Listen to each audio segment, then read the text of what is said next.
We moved in together. Now who does what? On this segment of It's Scary to Remarry.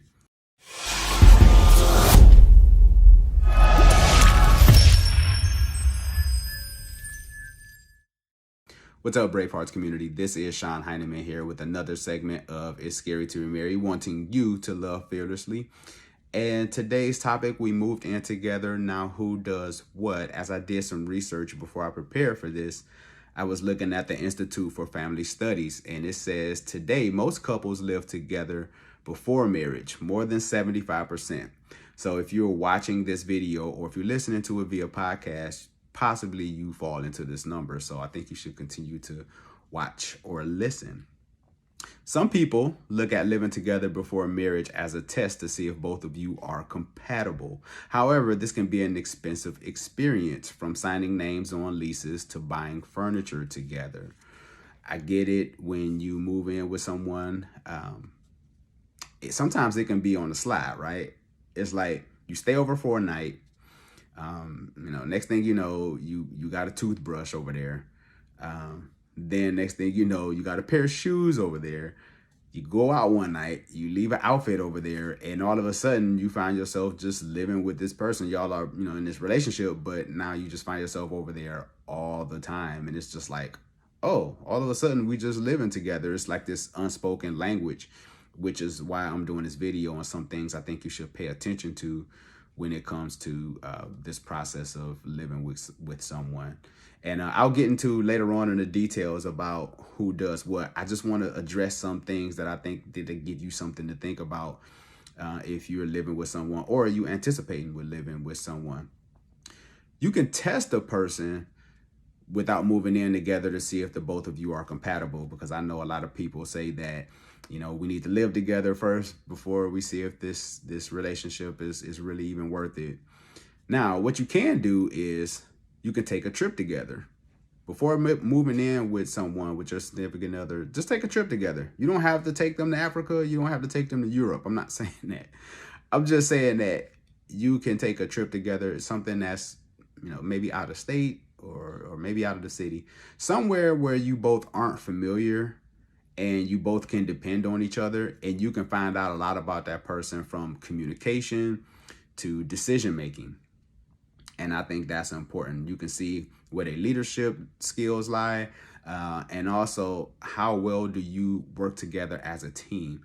You're going to find out so much about that person during that trip because you need each other. And that way you can use that as a gauge as well. These are some of the red flags I saw. These were some of the strong suits, and then you can kind of gauge it from there, opposed to just making this big commitment with living with your significant other before marriage, because sometimes it doesn't work out. And then sometimes people think that's one step closer to marriage when it's actually not. You end up just living with this person forever and you never marry.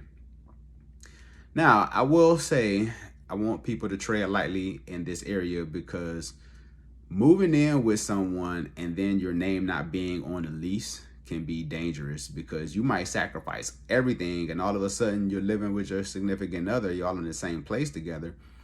But if your name not on there, like, they have the right to put you out whenever, so you always got to be on your best behavior.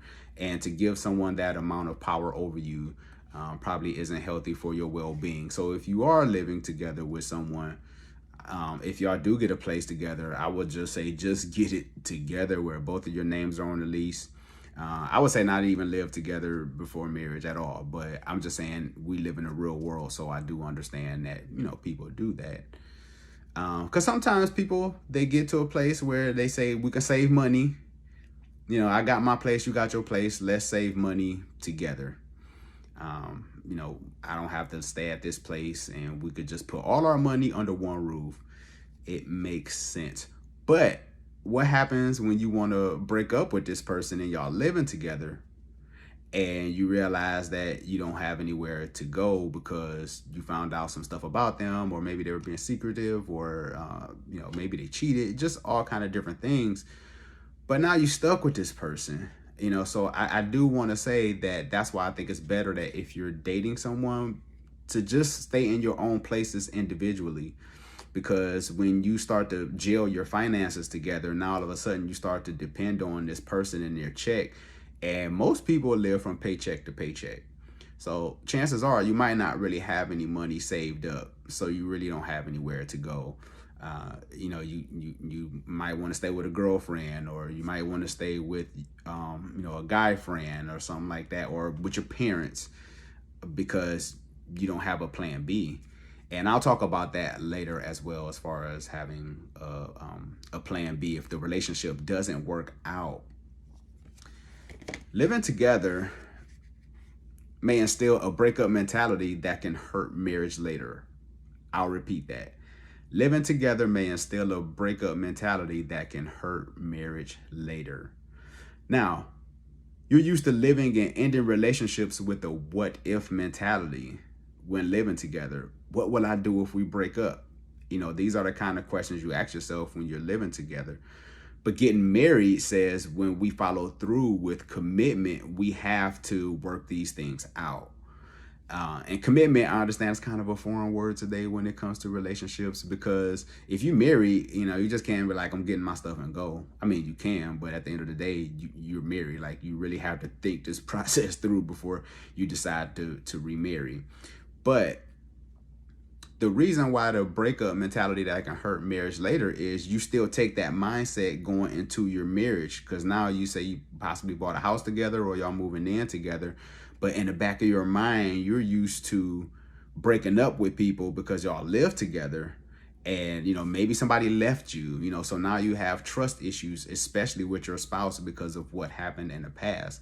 And that's not a healthy mindset, because you should be able to trust your spouse that if y'all do buy property together, or y'all are living together married, they should have that safe space to know that you're not going to leave them.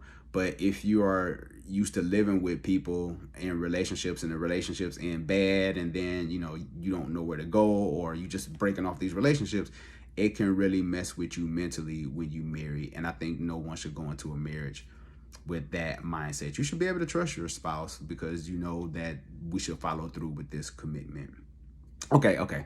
I said all that to say this. If you move in together now, who does what? Number one is have the conversation about expectations. Who is going to do what, from trash, dishes, laundry, finances, all those different things. You got to have those conversations.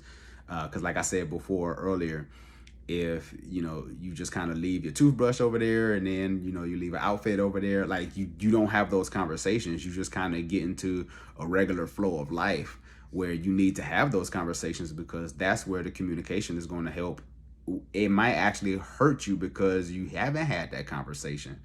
And especially about kids, right? Let's talk about kids, especially if they are young. Who will pick them up from the daycare? What will family time look like? Who's helping the kids with homework? These are conversations that you need to have when you're moving in together with your significant other. Last but not least, have the conversation about if the relationship doesn't work, then what? Do you save money on the side? And who will stay if one person decides to put the other person out? I know those conversations suck, but you got to have them, because some people might have short tempers, and some people, they just like, nah, I need you to get out. Because some people will put you out like Martin, and if you don't have a plan B, you're just kind of SOL. So I think it's best to have that tough conversation about who does, about if the relationship doesn't work, who does what, Now, some people will be graceful enough to give you, say, you got 30 days or you got 2 weeks, to get your stuff together. Some people are graceful, but everybody's not like that. So I hope this conversation was able to help someone in the area of possibly moving in with a significant other before marriage. I ask that you hit the subscribe button if you haven't subscribed to the podcast or the YouTube video. Either way, with you listening or watching, this is Sean Heineman here at It's Scary to Remarry, wanting you to love fearlessly. Take care, people.